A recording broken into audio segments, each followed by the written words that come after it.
Hello. Part 4 coming at you. Alright. Honestly, what I learned about those videos, one of the things that was interesting was how I believe anxiety was, and this guy believes it as well, is overdiagnosed. So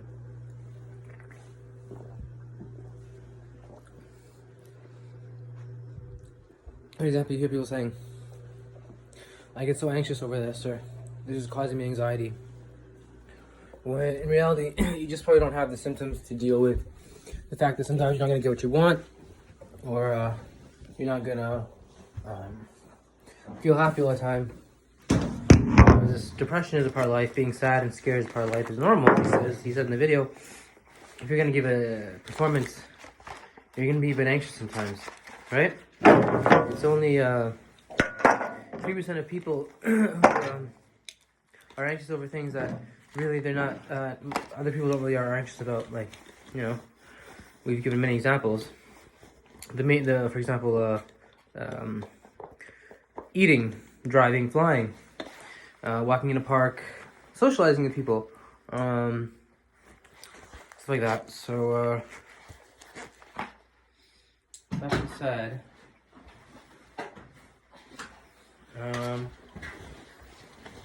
yeah, there's like 3 or 4 main things people worry about in life. Family, money, right? I guess job, stuff like that. Most people worry about those things. So the thing with anxiety is the people who have anxiety worry about other things that these people wouldn't really worry about, as I explained before. Flying, eating, right, swallowing. There's many different things we people with anxiety have that are considered anxiety because or anxiety provoking since it's a subjective experience, right? Sometimes it's brought on by like trauma. For the most part, it's a kind of like a combination of genetic factors and trauma. Like most people who have anxiety are previously disposed to having anxiety. So when something really bad happens to their life, they will exhibit anxiety symptoms compared with someone who doesn't have that. I don't want to say anxiety's gene because I don't really know what I'm talking about. What I need to say is, anxiety, kind of heritable traits they have, which is another way of saying genes. I don't think there is a anxiety gene per se. Now wait a second, I need to go in my car so we can talk more privately.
Not much else to say about anxiety videos today. I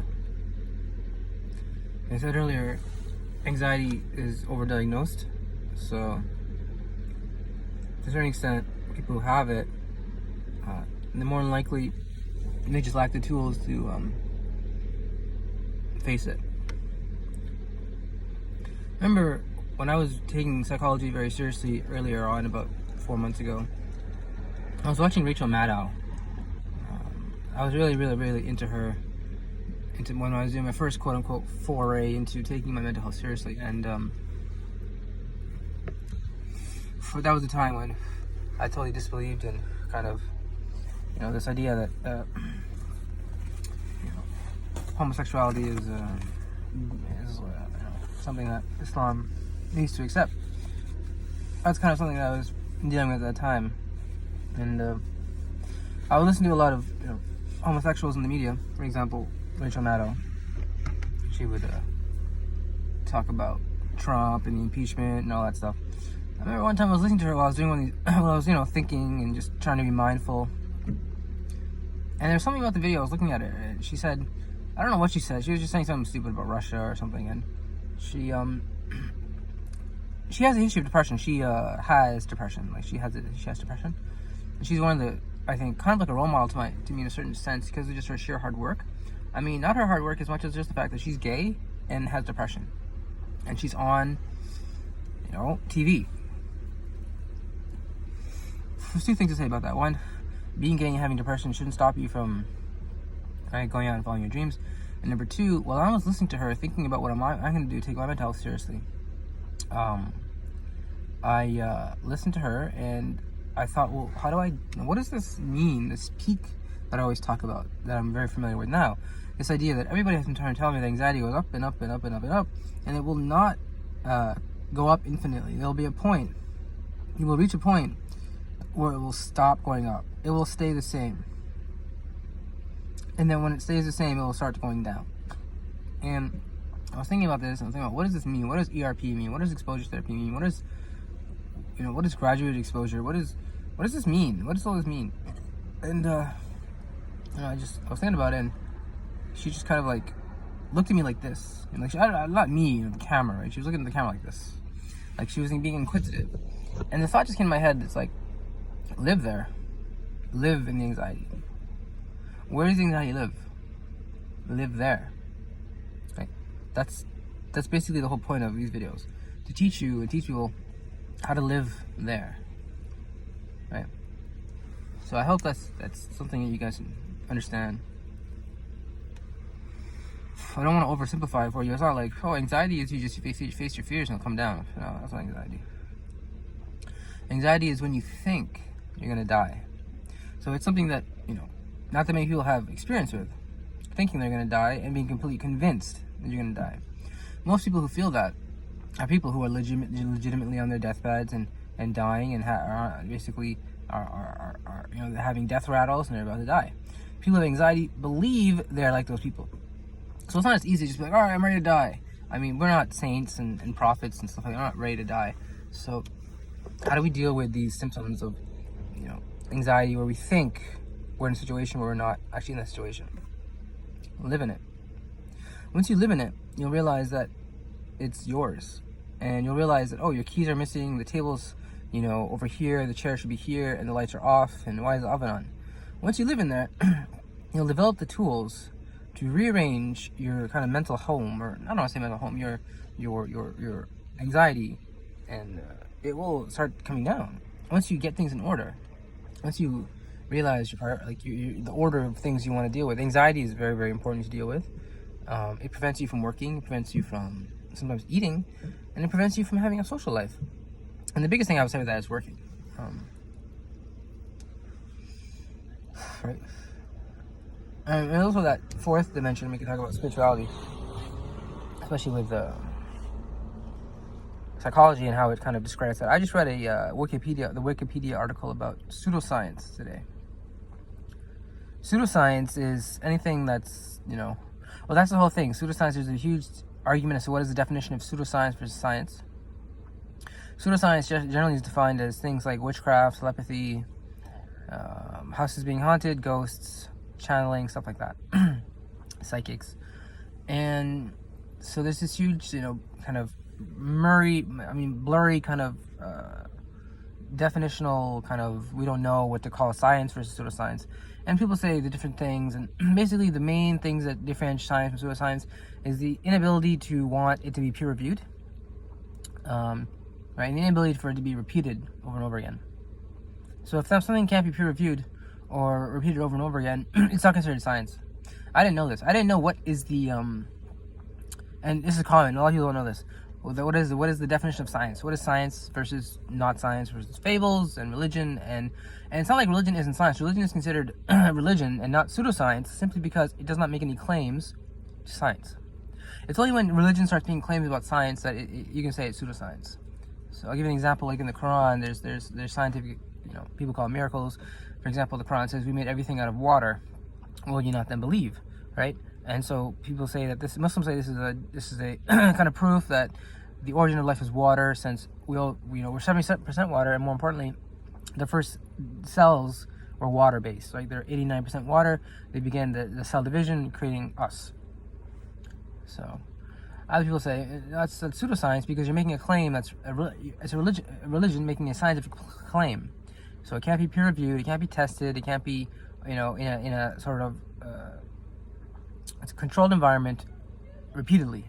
That's what science basically is: having a controlled environment and doing it repeatedly, and having it being subject to peer review. That being said,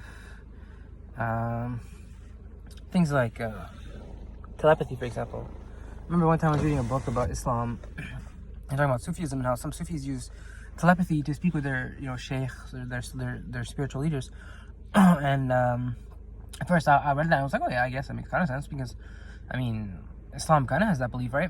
At least it's a kind of experience in my kind of life. I definitely did feel sometimes people are being telepathic with me, like people that were sheikhs and stuff. So I'm not entirely sure, like sheikhs and people like that, and even to a certain extent I thought like my family was being telepathic to a certain extent. It's quite weird. And when you actually read the book, he says at the end, like, after all these things about how to purify your heart, and then he says one of the things that Sufi scholars do is kind of like they use telepathy with their murids, with their students, to help them understand, I guess, mystical secrets. So that's very interesting. Very, very, very, very, very interesting.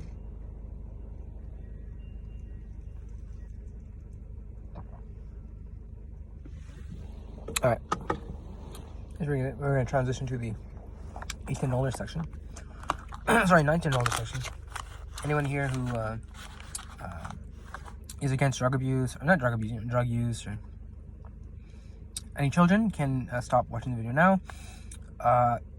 This is more of like the podcast / rant part of the video.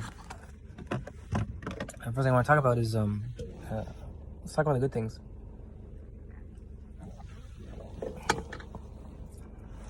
No.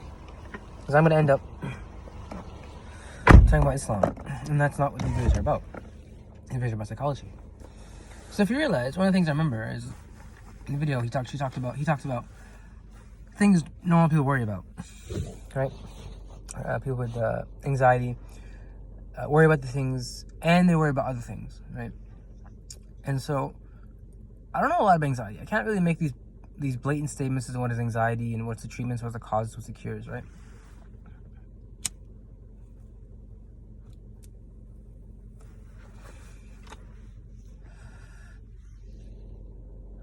What I can tell you is the positives. My life story. In terms of how I experience anxiety. For me, it was a lot of freezing. And then when you go back to your thought, it's like, for example, how are you going to deal with divorce? When you first realized it, you froze. I froze. I didn't really realize that this is something that I needed to think about and make a informed opinion about. This is how I'm going to live my life after a divorce. Instead, I kind of just froze and allowed the water to rush, take me whichever way it was supposed to take me. I froze and I began to distract myself with reading. A lot of reading. I would just read book after book after book. Everything I had, I've been meaning to read, I started reading. I got into this system of I need to acquire knowledge, because I know if I acquire knowledge, I'll be normal, because I'm feeling abnormal since my parents are divorcing, and I feel this thing. I don't know what it is. Later, I found that it was anxiety, and the only way to kind of like relax myself is by just plopping open a book and letting my mind just read the pages, so that I can come up with some story, so that at least I can start creating and start thinking instead of freezing. Because when you freeze, you don't think. Right? You have fight, flight, and freeze. Fight is screw you guys. I don't care you guys getting divorced. F you guys. I'm gonna live my life and have a good life. Flight is kind of the opposite, where you just kind of like say nothing to them, lock your door, and pretend like it doesn't exist. And basically, when they open the door, you just run out and just run away and say, oh, like, I'm scared and I don't know what to do. I think I did a little bit of that. Most of it though was freeze. This opportunity of like, I was in denial, and I didn't really, like, I was in denial that we are gonna move in like 2 months or whatever, and I just froze. I just continued, doing what I was doing, with, like, pretending like we weren't moving. I didn't start packing at all. I didn't really take any of it seriously, because I was still in denial of the fact that my parents divorced. That was only maybe 3, 4, 5 months prior to that, to me getting the 2-month notice that my houses were gonna move, and it was really traumatic. I loved that house. It was probably the second best, or maybe even the best house I've lived in, because many reasons.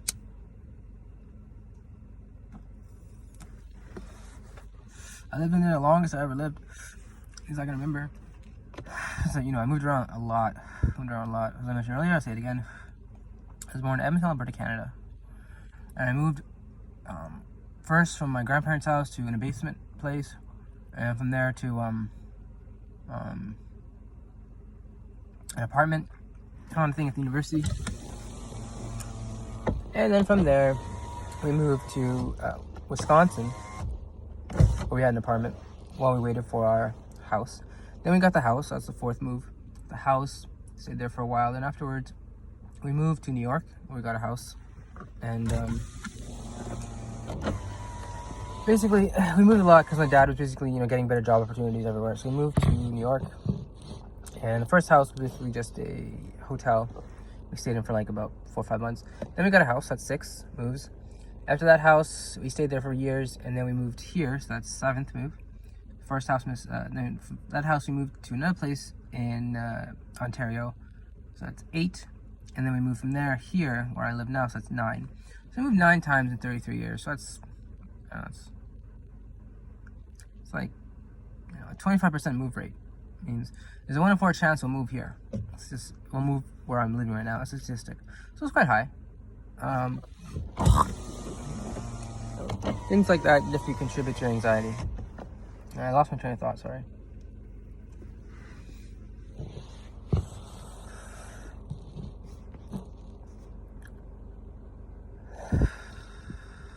All right.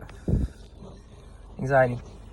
So, I'm proud of myself. I went downtown with my dad yesterday to a conference for Islam, and I ate food at the food court. I don't know if this is a good or bad thing, because it was Islam, so there's that whole kind of crutch. You're not really exposing yourself. You're kind of just, kidding yourself. At the same time, I did deliberately, regardless of what I was thinking in terms of whether it's good or bad, I ate, and I felt normal. And that's one of the things. I think that's one of the dangers of doing exposures, is when you're faced with a safe situation, you could say, like, there's people around there that know the Heimlich maneuver, and you're probably gonna get more saved there than if you live at home by yourself, farther from the hospital. Still, there's like this overpowering kind of like feeling of Islam that is psychologists would call it obviously magical thinking, and a crutch that you use to make yourself feel good. Like I would used to listen to the Quran and Islam stuff while eating, and I realized that I don't have to do that. I don't have to do that. That's purely my choice, and that's what anxiety is trying to kind of tell you to do. That you have your own life that you can make your own choices with, and you need to own those choices. And anxiety is just a simple feeling. It's not anxiety. Don't make anxiety a choice. When you make anxiety a choice, it becomes scary. Anxiety is a feeling that you have to simply experience, and let it wash over you. Let it do its worst, and then you can make other choices based on how you learned, how you felt from that anxiety. For example, doing things that make you anxious, don't do those things. Right? What you're doing is you're making anxiety a choice when you choose to do things that aren't anxiety provoking, because then you're letting anxiety run your life. You're saying, oh, I'm gonna eat now because it's relaxing and everyone's great and I'm near the Islam stuff. If you continue doing that with your life, you realize not every day is there a conference downtown. Not every day can you go to the mosque. Not every day can you do things that you want to do to be a good Muslim. So what do you do those days? Well, the brain will tell you starve, right? No. That's you making a choice about anxiety. What your brain has, what you tell your brain is, no, I made a wrong choice. It was basically me making anxiety physical, basically me allowing myself to choose anxiety. So I'm going to choose not anxiety, simply by accepting that anxiety is not a choice. It's a simple feeling, like any other feeling, happy, sad, right? And once you realize that, you kind of understand feelings can't hurt you. Choice is the big thing. If you choose to be happy, there's certain things you will do. You can't just be like, I'm happy now, I feel so happy. No, things happen to you and you make choices that make you happy. So don't let anxiety think it's bigger than it is, or that it has some sort of physical effect on you. It really doesn't. It's a feeling, like any other feeling, and yeah, don't give it too much power.